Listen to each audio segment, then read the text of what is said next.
Un scénario catastrophique pourrait se dérouler en Chine au cours des 3 prochains mois, plus de 2 millions de décès dus à la Covid-19.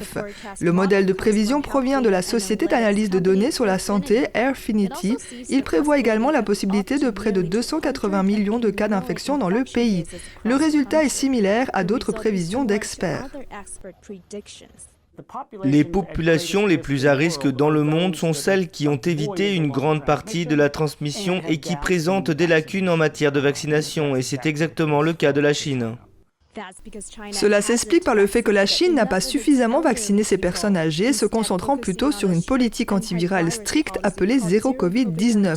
Le pays connaissant une forte poussée du virus, Airfinity indique que les décès pourraient atteindre un pic en janvier, tandis que les cas pourraient culminer en décembre. Le nombre de décès en Chine serait alors supérieur à celui des États-Unis qui compte plus d'1 million de morts depuis le début de la pandémie.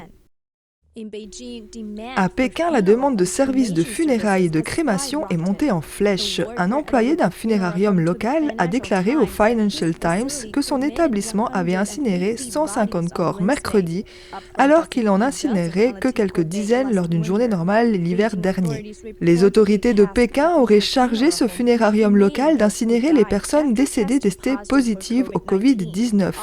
D'autres funérariums de Pékin fonctionneraient 24 heures sur 24. Il y a également une liste d'attente d'1 semaine.